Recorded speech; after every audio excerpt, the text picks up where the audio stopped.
Hello. It's time for chapter 15 of this, Phoenix, which we are thoroughly enjoying. And we need to remember what happened in chapter 14. Can you remember? Lucky was turned into an alien by Mystica. Yeah. Apart from the eyes. We found out that the cloven feet, the hoof feet, are actually just boots. And the horns is just made of hair. So that was interesting. Quite a shock, wasn't it? Yeah. Excuse me. And so he just has to wear contact lenses, and then he's, looks like an actor. So that was the exciting stuff from the last chapter. And now we're on chapter 15. Enjoy. It's a good one. I've read a little bit of it. Right. Lucky, Bixer and Frolics rode out on a Sunfire's ship-to-shore cycle, a glimmering chrome vehicle designed for short journeys across land, air and space. Lucky sat back, clutching his father's astrolabe. Bixer sat in the middle, and at the front, Frolics gripped the high handlebars, revving the engine, proudly driving them onto the surface of the world. They came onto Leo 5 out of the midday sun.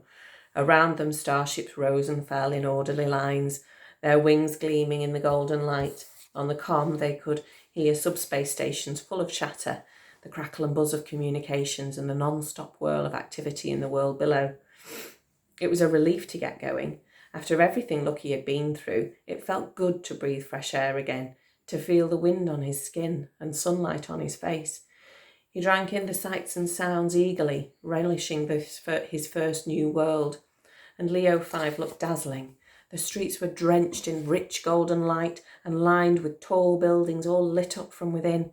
Between them, the skyline was spiked by countless cranes, building even bigger structures. Words and pictures scrolled across their walls. Advertisements flashed on the enormous vid screens faster than Lucky could read. Cycles and air cars whooshed past them as they drove, an electric blur of motion, their lights like one continuous stream of flame. This was the height of the human wealth, and it made the moon he'd grown up on look like a toy town. It was astonishing to see all the energy burning in those buildings, powering this civilization. "Welcome to Leo," whooped Frolics. "I love this place." But as they entered the city centre, Lucky started to see signs that beneath the dazzle of lights and the ceaseless buzz, Leo 5 was more trouble than it first appeared. He noticed a group of down-and-out humans on a street corner. Some were huddled around a fire, others were slumped on the pavement, but their eyes were totally empty, like that AXA pirate he'd seen. "What's wrong with these people?" he asked as a cloud crossed the face of the sun. Frolics peered at them. "Looks like they've got the living death," he said. "It's a new thing that's spreading across the galaxy. See their eyes? That million-mile stare? That's the first symptom. They stare and stare, but no one knows what they're looking at. They stop caring about anything. It's like all the life gets sucked out of them." "What causes it?" asked Lucky with a shiver. "It's a human plot, of course," said Frolics. "Everyone knows that. But then, why would humans have it too? Truth is, no one knows that much about the living death," said Bixer. "No one really knows where it came from or how to cure it. But it didn't exist before the war, so it must be your government's doing. Who else could it be?" They drove on, more quiet now.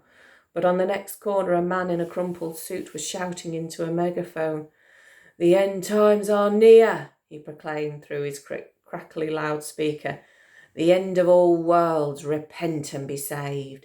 The devil himself walks among us." The man looked up and saw Lucky.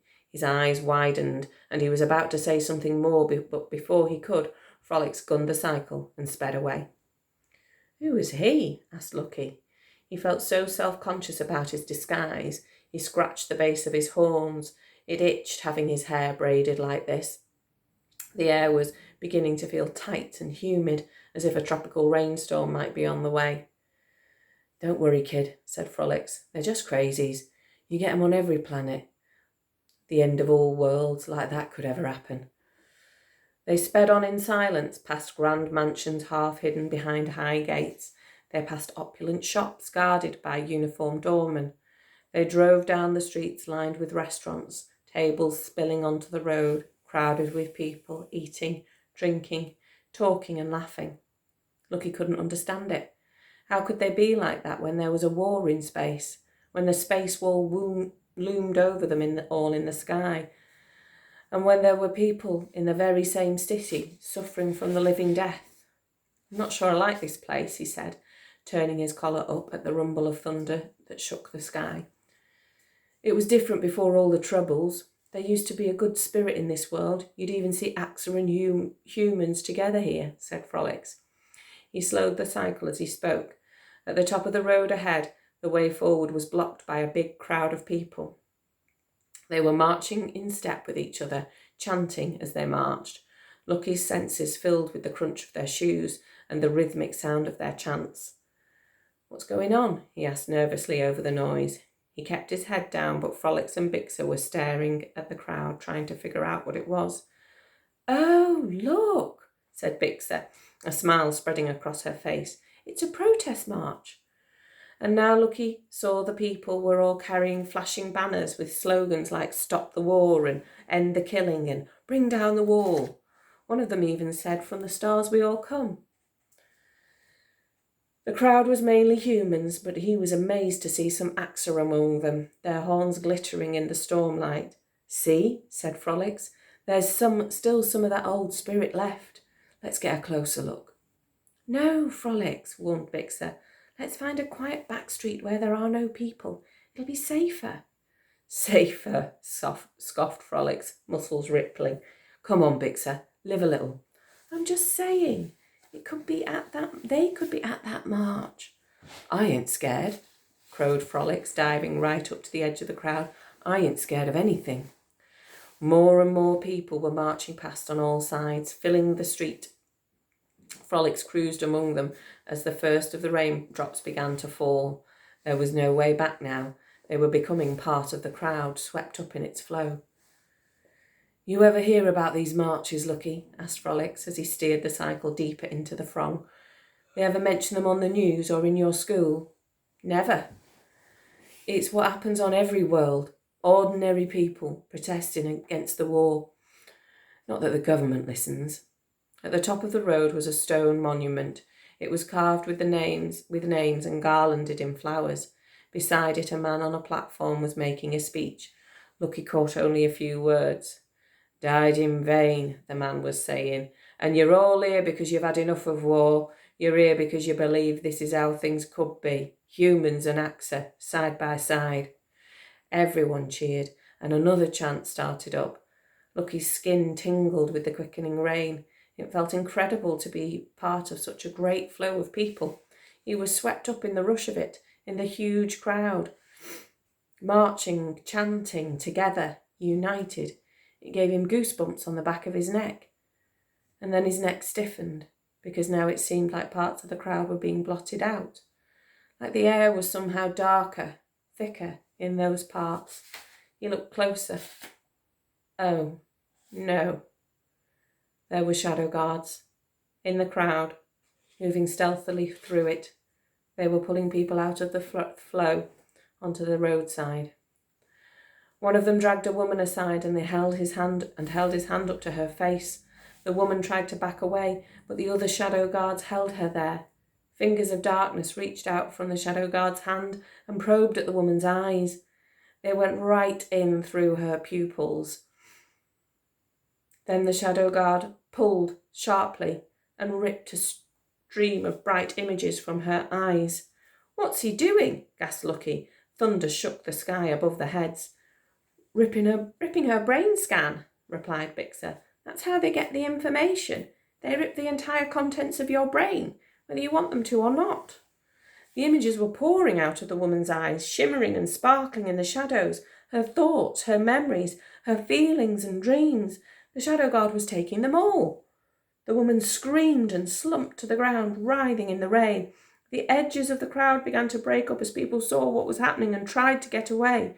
Lucky wanted to get away too, wanted desperately to turn and flee from this scene that had spun horribly out of control, but he couldn't. All he could do was shake with fear. "Uh-oh," gulped Frolics. He'd seen the brain scan. His hands were trembling, making the handlebars rattle. "Drive," urged Bixer.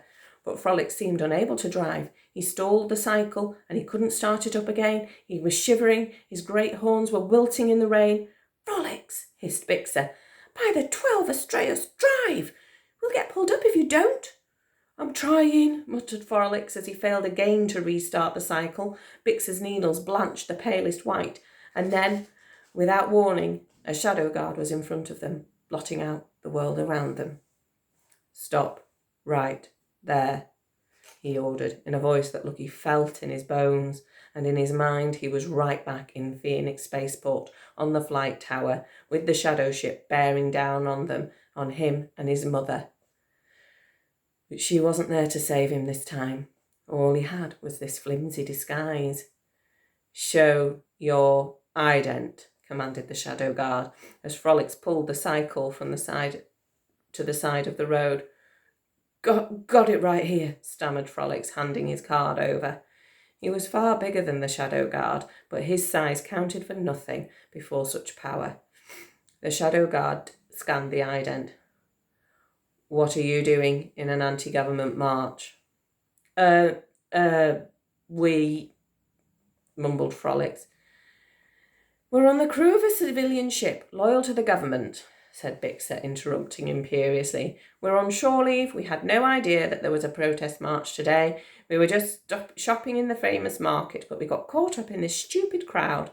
We would be very grateful if you would help us get out of it." The shadow guard looked at Lucky. "You on the back. You're shaking. Why?" Lucky couldn't answer. He could barely even breathe. He looked into the faceless darkness before him. He could see no eyes, no mouth, nothing human at all. "Take off those glasses," ordered the shadow guard. Lucky forced himself to remove the mirror shades. His contact lenses were exposed. Surely the shadow guard would see right through him. "Now hold still," said the shadow guard. "I'm going to scan your brain." "Oh, no, please, no." The shadow guard held up a hand to Lucky's face. The fingers of darkness reached for his eyes. But Bixer just laughed as if she hadn't a care in the world. "Hey, of course he's shaking. They both are. They know I'm going to kick their asses for this mix-up when we get back to our ship. And so's our captain. I told them not to come this way. They insisted, didn't you, boys?" Yeah," whimpered Frolics. Lucky tried to do the same, but his mouth was so dry he couldn't speak. "See, that one's not even worth talking to," Bixer snorted. "Look at those teeny tiny horns. He's one sorry excuse for an AXA. No, if there's anything you want to know, you can brain scan me. If you like, here." She took off her mirror shades and looked directly at the shadow guard with her silver eyes. "I don't mind." The shadow guard stared at her. She held his gaze. 1 second, 2, 3, until Lucky thought his heart was going to explode. And then at last, the shadow guard nodded and let his hand fall back to his side. "That won't be necessary," he said, returning Frolics's ident. "You can go now, but be careful. Theobroma's army is everywhere." Yes, sir," mumbled Frolics. "Thank you, sir." He tried to start the engine again. Finally, it sparked into life. His hands were still shaking as he found a gap in the crowd and drove away from the protest march. No one spoke until they were in the clear and speeding through the rain. Frolics groaned. "I'm sorry, you guys. I'm so sorry I put you through that. But you did good there, Bixer. Real good. I owe you." "Me too," said Lucky, still shaking uncontrollably. They'd come so close to disaster. "You were brilliant, Bixer." "I wasn't I?" She turned round and grinned like comets. Like comets, her sudden grins came flashing out of nothing. They seemed to light up the world and then soared away again. "Weren't you scared?" he asked her. "Yeah," she said quietly. "We're all scared when it comes to them." "I ain't scared of anything," Frolics mumbled, "except for them." "But you didn't seem scared at all," Lucky told Bixer. "You were so brave." "Brave?" She shook her head. "Brave would have been standing up for what we believe in, like those marchers. or fighting them like your mother did? Lucky was silent. The fire in his heart burned at the memory. Come on, Bixer, said Frolics. You can't fight them. You know you can't. Maybe I could if only I had the guts. I've worked my whole life to make sure I can defend myself, and I'm a good fighter. I know I am. But I'll never find out, will I? Lucky was puzzled. Why not? He asked her. What's stopping you? Is it because you're going to be a Star Talker? No, she snapped, her needles darkening. Frolics glanced back at her and then looked away without a word. Anyway, she muttered, don't get too excited about the whole Star Talker thing. That's Mystica's idea, not ours. Above their heads there was another crack of thunder. The rain thickened, the streets were getting wetter and wetter. Deep puddles were forming, glowing with the reflections, like there was another world just below the surface of the water. We better take cover, said Frolics, till the storm passes. He pulled up by a cycle shelter on the side of the road. It was more a corrugated iron shack, just big enough for the three of them to huddle beneath it. Raindrops pattered on its roof and they watched the storm play out before them. After a while, Frolics took a pipe out of his pocket and lit it. He drew deep on the pipe and smoke rose in spirals from the bowl. Okay, he said at last. I think there's something you should know about us, Lucky. It's only fair. Right, Bixer? Bixer shrugged, her needles almost black now. You tell him if you want. I can't. Tell me what? Asked Lucky.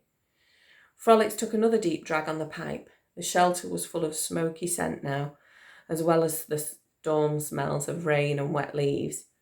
Well, he said, it's about our family and who we really are.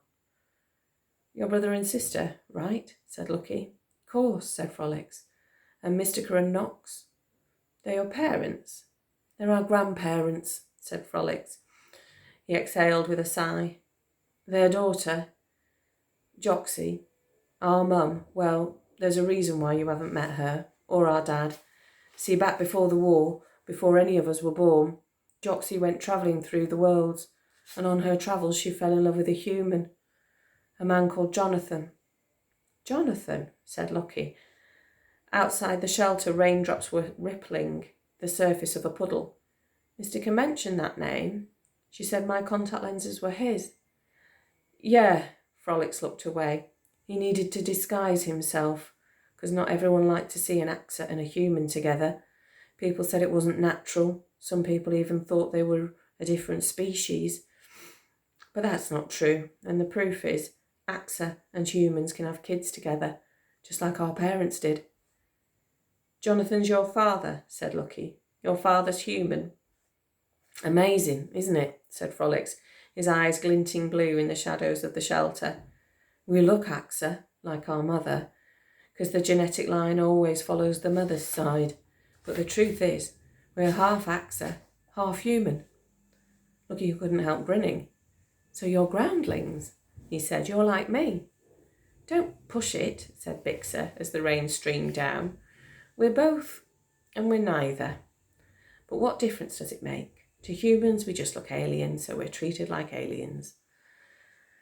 Even among Axa, said Frolics, it's never been easy. When the war came, everyone had to choose sides, and we couldn't. The Star Talkers refused to because they could see all points of view. The Axa King and the human president both hated them for that, and our people were so fired up they turned against the Star Talkers too. It got dangerous. We weren't welcome anywhere. Our family got trapped in the middle of a battle between Shadow Guards and an Axa army. Captain Nox saved us. He got us away to safety on the Sunfire, though we had to fly through exploding dark matter bombs to do it. But our parents, they didn't make it. They were caught in the crossfire and killed, shot by both sides. Lucky's grin was gone. He felt awful. Oh, no, he said. I'm so sorry. I was just a kid, said Frolics. He blew out a series of smoke rings. Bixer was so little I had to carry her onto the ship. But I remember thinking right there, if the Star Talkers can't even defend their own families, then who cares about Star Talking, huh? What's the point? He shook his head. Mystica could never explain one to me. She and the captain, all they wanted to do was keep us safe from violence. They took us away from the war zone and thought it brought us to the quietest human world, looking for a peaceful life. Never did find it, added Bixer in a small voice. So that's why the captain won't let you fight, said Lucky. He leaned back and watched the smoke rise in spirals from Frolic's pipe. In the glow of its embers, it seemed to him that he saw his companions clearly for the first time. At last he understood that strange gap between Mystica and Nox, the old people, and Frolics and Bixer, the young. He felt the absence that no one ever spoke of, but that always was there between them on the ship. And now he could see why his disguise had upset them so much. I think you're both so brave to come through all that. We survived, said Bixer, but only because we never, ever try to stand up to them. We never try to change anything. We just keep our heads down and let them rule. And that's not brave, that's cowardice. Lucky didn't agree, but he knew their story. He thought the way they had just outwitted the Shadow Guard was even braver and more brilliant than he had before. But he kept his opinions to himself. There was no more words between them. They were each lost in their own thoughts and memories. Gradually, the storm passed. The rain eased off and the sun came out again. They left the shelter and Frolics drove them through glistening city streets until at last they arrived at the riverbank. He parked by a vast bridge that spans the river. There was a series of caverns and arches beneath it. Lucky could see people inside those caverns. He had heard the deep bass kick of music, an oceanic sound like heartbeats in a womb. So this is it, kid, said Frolics, the famous market of Leo 5, the place where you can get anything your heart desires. Well, that's the end of chapter 15. And there's another one of these. They're numbered, by the way. I don't know if you've noticed. And that's number 7. The wolf poisons hearts. The Astraeus of love cannot heal them, for they are too full of hate. Okay. See you next time for chapter 16. All right, bye-bye. Bye.